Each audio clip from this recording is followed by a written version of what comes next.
I still remember the first day I walked into the Riverside Medical Institute. I was a neurologist there, or, as most people liked to call me, a brain doctor. For over 25 years I had worked in the neurology department, and in that quarter of a century I had seen nearly everything the human brain could endure: paralyzing strokes, malignant tumors, devastating seizures, traumatic injuries, and every imaginable form of destruction that could fall upon that fragile organ inside our skull. But nothing, absolutely nothing, could have prepared me for the case that would one day shatter everything I thought I knew about medicine. This happened many years ago, in the autumn of 1990. The memory is etched in my mind like a scar.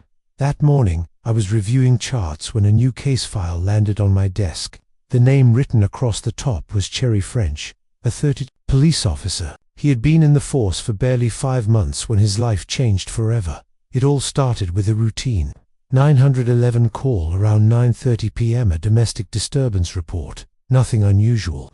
Officers had responded to calls like this countless times before. Cherry parked his patrol car outside a small home, unaware that he was walking straight into a trap, because waiting for him inside was a man named Johnny Serrana, bitter soul, consumed by old grudges against the police. And that night, Johnny had decided he would finally take his revenge. Johnny Serrone had carefully staged the scene. He had dialed 911, reporting a violent disturbance at his neighbor's address, an ordinary-sounding call, one that any officer on duty would be expected to handle. But the truth was far more sinister. Johnny wasn't calling for help.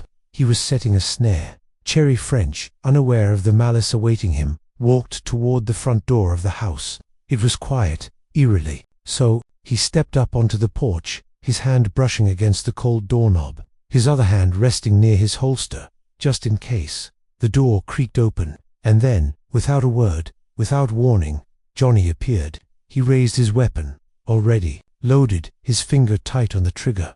The bullet struck with brutal precision. It tore through Cherry's skull, splitting into fragments as it penetrated, the first fragment embedding in the frontal lobe, the other tearing its way out toward the back. Cherry collapsed instantly.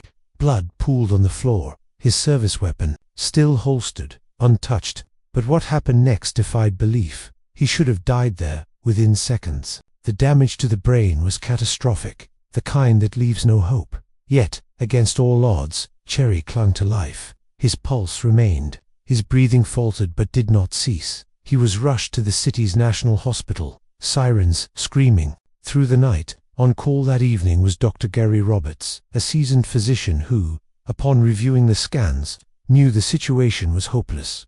And yet Cherry French refused to die. By the time I reviewed Cherry French's case, he had already defied every medical expectation. The CT scans were horrifying. His brain tissue showed irreversible trauma, fragments of the bullet still embedded deep inside. Most patients with such an injury never make it to the hospital alive. Those who do rarely survive the first 20 hours. But Cherry did. He lay in the intensive care unit, machines hissing and beeping around him, blood pumping sluggishly through his battered body. His skull had been fractured, his neural pathways torn apart. By every standard of neurology, his story should have ended on that porch where he fell. Instead, he hovered in a strange twilight state, alive, but unreachable. His eyes remained closed, his consciousness locked away in a place no scan or test could reveal. Days turned into weeks, weeks stretched into months. Against all predictions, Cherry's heart continued to beat. His lungs, with mechanical help, drew breath. But his mind, silent, empty, a dark, unexplored room. The French family visited daily. His brother, Messi, spoke to him as though he were listening, telling him about the weather, about family dinners, about the smallest details of life outside those hospital walls. To outsiders it looked like blind hope, but Messi believed Cherry heard every word. Years began to pass. 4 years, then 5. The same quiet, motionless figure, with only the faintest signs of life, until the day his case file landed on my desk. And that was when Cherry French's story became mine. When I first opened Cherry French's file, I expected to see the same tragic details I had read countless times before: traumatic brain injury, vegetative state, long-term care with little hope. But as I turned the pages, I felt a strange unease. This case wasn't ordinary. Cherry had been in his condition for nearly 4 years when I encountered him. His body remained alive, his reflexes intact, but his consciousness was sealed away. At least, that's what every test suggested. I visited the nursing facility, where he had been moved. The building smelled faintly of disinfectant and fading hope. I entered his room quietly, and there he was, Cherry French, a once strong police officer, now frail and thin, lying motionless beneath white sheets. Tubes and wires connected him, two machines that kept him tethered to this world. His family was there too. His brother Messi greeted me warmly, though exhaustion lined his face. He insisted Cherry could hear us. He blinks, Messi told me. Once for yes, twice for no. He understands everything. I had heard such claims before, from desperate families unwilling to let go. Yet, something about Messi's conviction unsettled me. Later, I examined Cherry's brain scans again. They were grimly consistent: extensive damage, tissue loss, scar, formation, no scientific basis for recovery, no reasonable path to consciousness. And still, I couldn't ignore the way Messi spoke to him, as if Cherry was present in the room, silently listening. It was then I began to wonder, was he? Time has a way of reshaping even the deepest wounds. By the 7th year of Cherry French's condition, the hospital staff had grown accustomed to him. He was no longer the officer shot in the head. He had become routine, a familiar face. In the neurology ward, a case everyone knew but no one expected to change. For me, however, Cherry was different. His presence lingered in my mind long after I left the hospital each day. I would review his scans at night, stare at the fragmented bullet still lodged in his brain, and ask myself the same question: how is he still alive? His family never wavered. Messi visited faithfully, sitting beside his brother for hours. He would read aloud, tell stories, even joke softly, as though Cherry might laugh at any moment. Sometimes he swore Cherry responded, that his eyelids fluttered, that he gave the faintest sign of acknowledgement. The medical team dismissed these as wishful imaginings, but Messi's eyes carried the kind of belief that is hard to ignore. Then, in February of that year, everything changed. Cherry developed pneumonia, cruel complication common in patients confined to bed for so long. His fever spiked to 104. His breathing labored, rattling through damaged lungs. He was rushed into the ICU, his condition rapidly deteriorating. That night, I spoke with Messi at length. He was weary, but resolute. The family chose to continue full treatment, clinging to hope as the machines fought to keep Cherry alive. None of us knew the storm about to break. It was the night of February 10th, when Cherry's condition reached its worst. His fever raged at 104 degrees Fahrenheit, sweat soaking the sheets, his chest rising and falling with desperate, uneven breaths.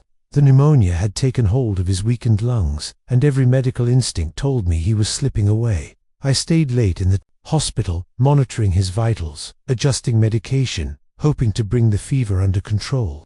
Around midnight, the numbers began to improve slowly, but noticeably. By dawn, the fever had dropped to 101. It wasn't a victory, but it was something.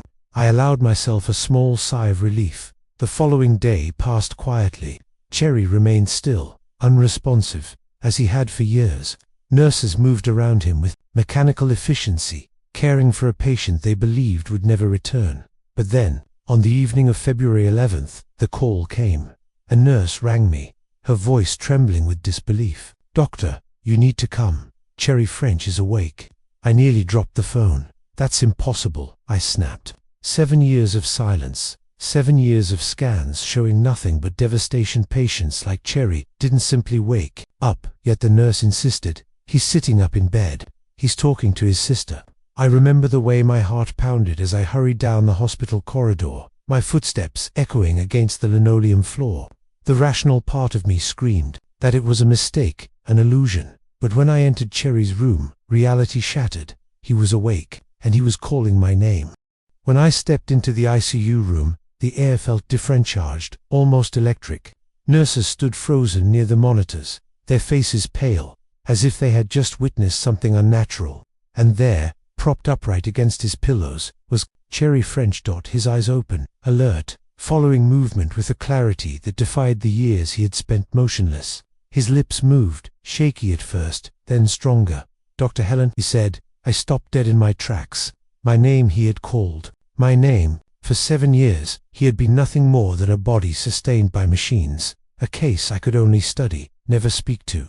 Yet here he was, addressing me directly. Beside him, his sister clutched his hand, tears streaming down her face. "He's been talking," she whispered through sobs. "He knows I told him about the pneumonia. He remembers everything I said to him." I tried to steady my voice. "Cherry, do you know where you are?" He blinked, then nodded. "Hospital. My sister, she told me. It was impossible." His scans had shown catastrophic damage, brain tissue destroyed beyond recovery. And yet, his responses were coherent, timely, real. "Cherry," I asked carefully, "do you remember what happened to you the night of the shooting?" He frowned, shaking his head. "I was at work. Then darkness. Just sleep. A very long sleep."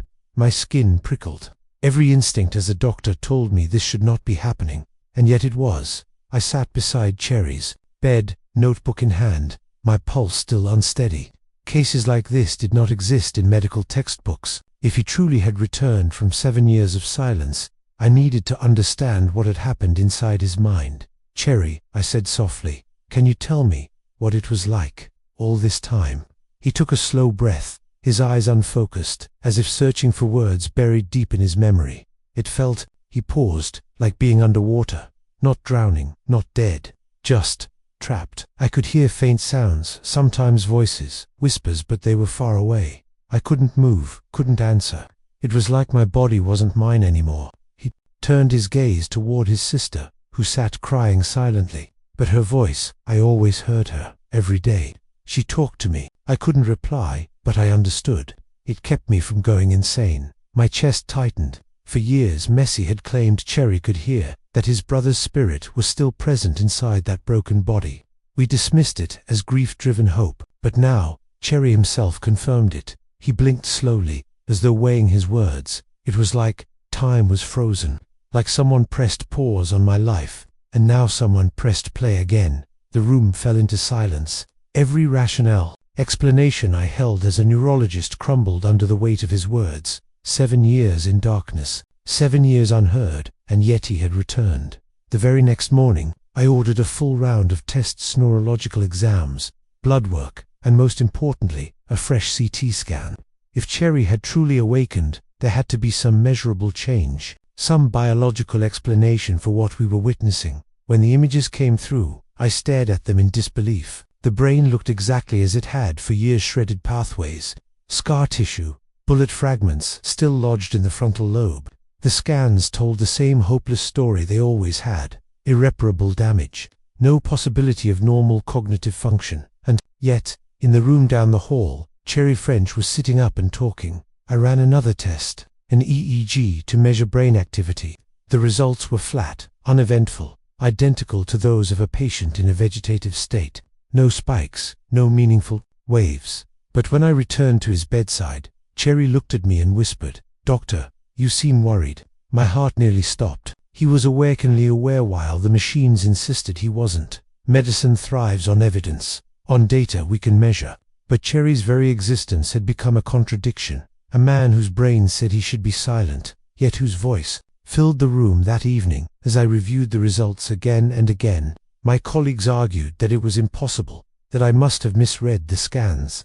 But I knew what I saw. The scans didn't lie, but neither did Cherry, and the gap between them was terrifying. For the next 24 hours, Cherry remained awake, his words flowing in broken but unmistakably clear sentences. He spoke of his sister's stories, of hearing the sound of rain against the hospital windows, of recognizing my voice whenever I entered his room. I spent hours questioning him, documenting every response. It was the most extraordinary interview of my career. He was alive in every sense of the word, despite medical evidence insisting otherwise. But then, just as suddenly as it had come, the clarity began to fade. By the second day, Cherry's speech slowed, his words shortened into fragments. By evening, he answered most questions with a simple yes or no, his eyelids heavy, his voice weak. On the third day, he no longer initiated conversation. I would ask, "Cherry, do you know where you are?" And he would nod faintly. But no sound escaped his lips. The vibrant flood of words had narrowed to a trickle. His sister clung to his hand, whispering encouragements, begging him not to slip away again. Nurses watched silently, shaken by the cruel decline. I couldn't explain it. How could a man wake so suddenly regain his awareness, and then lose it again within days without any measurable change in his brain. That night, I stared at his scans one more time, frustration burning in me. The images mocked me, the same bullet fragments, the same dark voids of destruction. It was as though Cherry had borrowed life for a brief moment, only to surrender it again. Word travels fast inside a hospital, but outside its walls it spreads even faster. Within days of Cherry's awakening, whispers reached the local press. A headline appeared in the Sunday paper: "The policeman who woke after 7 years." By Monday, news vans crowded outside Riverside Medical Institute. Reporters demanded answers. How could a man shot in the head, left in a coma for nearly a decade, suddenly open his eyes and speak? Cameras flashed as Cherry's sister walked through the lobby. She shielded her face, refusing to answer their questions, but the look in her tear-filled eyes told the story anyway. Inside, my colleagues grew restless. Some dismissed it as an anomaly that would fade in days. Others whispered about miracles, about mysteries science couldn't yet explain. As for me, I could not sleep. I reviewed every chart, every scan, every test. None of it accounted for what we were seeing. That evening, a journalist cornered me in the parking lot. "Doctor," he pressed, "is it true? Did a man really return from a 7-year coma?" I wanted to say no, to hide behind data and deny what my own eyes had witnessed. But the image of Cherry, looking at me and calling my name, would not leave my mind, so I said the only thing I could. "Yes, he woke up, but we don't know how or why." And even as I spoke those words, Cherry's condition was already beginning to shift again. At first, I convinced myself the weakness was temporary, that Cherry only needed time to regain his strength. After all, his muscles had withered during those long years of stillness. His body was frail, vulnerable. But as the days passed, the truth became harder to ignore. His words grew fewer. At times, he would look directly at me, as though ready to speak, yet no sound came. His eyes remained sharp, intelligent, but his mouth betrayed him. By the second week, our conversations had shrunk into brief exchanges, a single word, a nod, a blink. His sister refused to believe it was fading. She talked to him tirelessly, reading aloud as she always had, insisting he could hear, insisting he would answer again. Sometimes, when she asked yes or no questions, he blinked once for yes, twice for no. It was enough to keep her hope alive, but for me, the silence was unbearable. I knew the pattern too well. The human brain, once awakened against all odds, rarely holds on for long. Still, the paradox tormented me. His scans showed no improvement. His brain was as damaged as it had ever been, yet he had spoken, recalled, and understood. How could consciousness flare into existence, only to dim again? One night, standing at the foot of his bed, I watched the faint rise and fall of his chest, the machines softly humming around him. It felt as though Cherry had been allowed a glimpse of life just long enough to remind us he was still there before being pulled back into the silence. Cherry's case divided everyone around him.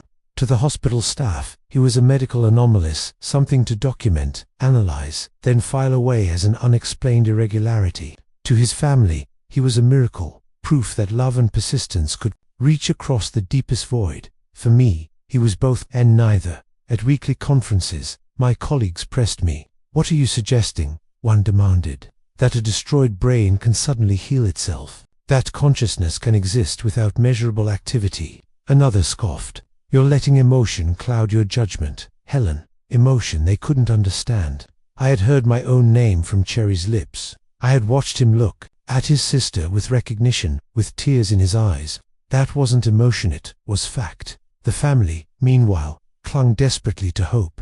Messi argued that Cherry's awakening was a sign that we had been wrong about him all along. "He hears everything, doctor," he said firmly. "He always did. You just refused to believe." And I didn't know anymore. The data told me one story, Cherry told me another. Both could not be true. At night I found myself staring into the dark, haunted by the thought, what if consciousness exists in ways we cannot measure? What if all our machines, all our scans, are blind to the soul that lingers inside? Cherry French was alive, but the question no one could answer was how. And somewhere inside me, fear began to grow. By the third week, Cherry's presence was like a candle in a draught, flickering, fragile, threatening to vanish at any moment. He no longer formed sentences. His once clear voice had dissolved into single words, then syllables, and finally into whispers too faint to trust. At times, I wasn't sure if he had spoken at all, or if my desperate mind was imagining it. His sister, however, never doubted. She bent close to him, listening intently. "Cherry, do you hear me?" she would ask. A faint blink answered. "Do you know I'm here?" A single nod. Those tiny movements, so slight, yet undeniable, became the last proof of his awareness. The nurses charted his decline with clinical detachment. Patient unresponsive for most of day, minimal reflexes, no verbal communication. But I knew better. He was still there, trapped again behind the silence, forced back into the prison from which he had briefly escaped. I wanted to fight it, to believe we could pull him back a second time. But every scan, every monitor, every test screamed the same cold truth. Nothing had changed. His brain remained the same ruined landscape. Whatever had awakened him, it was slipping away. One evening, as the machines beeped steadily in the background, I asked him the simplest question I could think of. "Cherry, are you still with us?" And for the briefest moment, his eyelids fluttered once, slowly, like the fading echo of a voice almost gone. The room was dim that night, the only light coming from the monitor's glow and the faint lamp by his bedside. His sister held his hand as always, whispering softly, her eyes swollen from sleeplessness. I leaned closer, studying his face. His breathing was shallow, uneven, but there was a spark of faint but undeniable awareness. "Cherry," I said quietly, "if you can hear me, if you can still speak, try." For a long, unbearable silence. Nothing happened. Only the hum of the machines, only the stillness of waiting. And then his lips moved. It was barely a sound, a broken whisper scraping past his throat. But I heard it, we both heard it. "Don't forget me." His sister gasped, pressing her forehead to his hand as tears streamed down her face. I froze, my chest tightening, because in those 3 words was everything: the years of silence, the sudden miracle, the cruel return of decline. I wanted to reassure him, to promise we never could forget. But before I could speak, his eyes closed. His breathing steadied into the same rhythm as before, as if nothing had happened. That was the last time Cherry French ever spoke. The last time he crossed that invisible line between silence and voice. And though his body remained with us, I knew we had witnessed his final farewell. After Cherry's final words, I found myself staring at his file night after night, unable to close it, unable to let it go. His charts, his CT scans, his EEG readings all told a story of silence, of absence. And yet, I had heard him. I had seen recognition in his eyes. The report I eventually submitted to the hospital board was sterile. Stripped of feeling, patient demonstrated brief episodes of conscious speech and recognition, followed by rapid decline into prior minimally responsive state. Neurological imaging shows no correlating recovery. Event remains unexplained. Unexplained. The coldest word in medicine, but in my private notes, the ones no one else will ever read, I wrote the truth. Cherry French spoke. He remembered, he loved, and then he faded. Was it a miracle, a cruel trick of nature, or proof that consciousness exists in realms science has yet to touch? Sometimes I imagine all those years he lay silent, listening, trapped inside, waiting for the chance to let us know he was still there. And when that chance finally came, it was fleeting, like a door opened only for a moment before slamming shut forever. I will never forget his voice, hoarse and trembling, whispering from the edge of the abyss, "Don't forget me." And I know, I never will. Years have passed since Cherry French's case was closed, yet I cannot escape him. His file sits locked in my drawer, but his voice, those 3 fragile words, still echo in my mind every night. Don't forget me. I tried to bury myself in other patients, other research. I published papers, spoke at conferences, smiled politely when colleagues praised my work, but none of them knew the truth that gnawed at me. Our instruments, our measurements, our science, they are blind to something greater. I stopped believing that consciousness is just neurons firing. I stopped trusting that silence means absence. Sometimes, when I stand at the foot of another motionless patient's bed, I wonder, are they too screaming behind closed doors? Are they listening, waiting, hoping for a chance to be heard? Cherry changed me. He ruined my certainty, but gave me something else. Humility and fear. Because if minds like his can awaken and vanish without cause, then what else lies hidden in the darkness of the human brain? What truths wait just beyond our reach? Late at night, When the hospital corridors fall silent and I walk past the neurology ward, I swear I sometimes feel a presence. Not frightening, not hostile, just waiting. And in that stillness, I hear it, again, faint but undeniable, as though carried through the walls. Don't forget me.